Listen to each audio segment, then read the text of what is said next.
Sir Handel is very proud of his big, sturdy wheels. They have broad tires and hold well to the rails, but they are unusual. One day, the other engines wouldn't stop teasing him. "Look at his steamroller wheels," they joked. "Be quiet," snorted Sir Handel. "You're jealous." "Don't worry," soothed Peter's Sam. "The engines all teased me about my special funnel until they learned how useful it is." "Did you hear that?" huffed Sir Handel. "My wheels are special, like Peter Sam's funnel. I can go faster than any of you." Skarloey surely learned how useful it is. "Did you hear that?" huffed Sir Handel. "My wheels are special, like Peter Sam's funnel.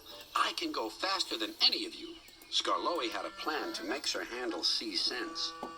"With your grand wheels, Sir Handel," said Skarloey, "you're just the engine to tackle George." "Who's George?" "That steamroller over there," replied Skarloey. "Listen." The steamroller was making rude remarks about the engines. "Railways are no good. Turn them into roads. Pull them up. Turn them into roads. Railways are no good. Turn them into roads. Pull them up. Railways are no good. Turn them into roads. Pull them up. Turn them into roads. Railways are no good. Turn them into roads. Pull them up. Turn them into roads." "Don't worry," said Sir Handel. "Leave him to me. I'll send him packing. George will soon get a run for his money." Later that morning, George was at the level crossing. "Huh. You're Sir Handel, I suppose." Sir Handel was standing no nonsense. "And you, I suppose, are George?" "Yes, I've heard of you." "And I've heard of you. You swank around with your steamroller wheels." Sir Handel was standing no nonsense. "And you, I suppose, are George?" "Yes, I've heard of you." "And I've heard of you. You swank around with your steamroller wheels, pretending you're as good as me." "Actually, I'm better. Goodbye."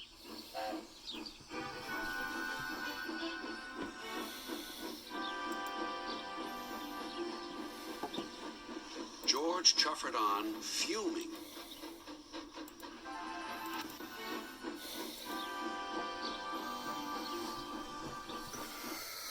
George chuffered on, fuming.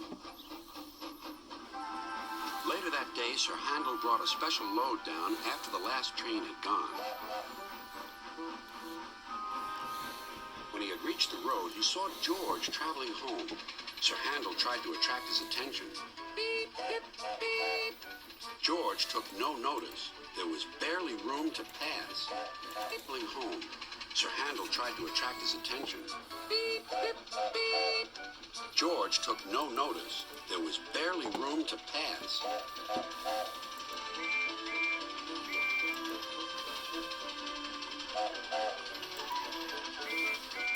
Sir Handel was cross. "Get out of my way, you great clumsy road hog." "I don't move for imitation steamrollers. You don't know the road. Get out of my way." Then there was trouble.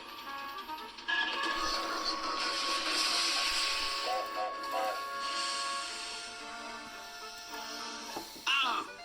cried Sir Handel. "That was your fault." "No, it wasn't. It was yours." Everyone was arguing about who was to blame.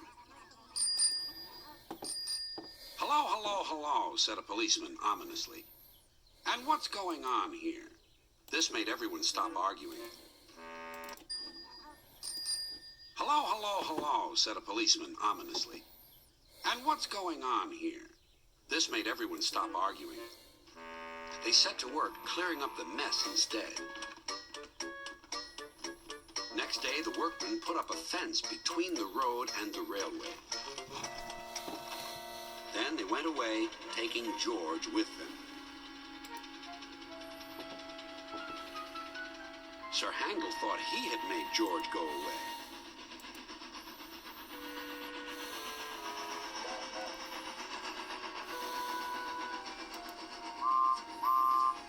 He talked of nothing but steamrollers. "Oh dear," whispered Skarloey. He's worse than ever. I'm sorry my plan was no good. Never mind, said Rusty.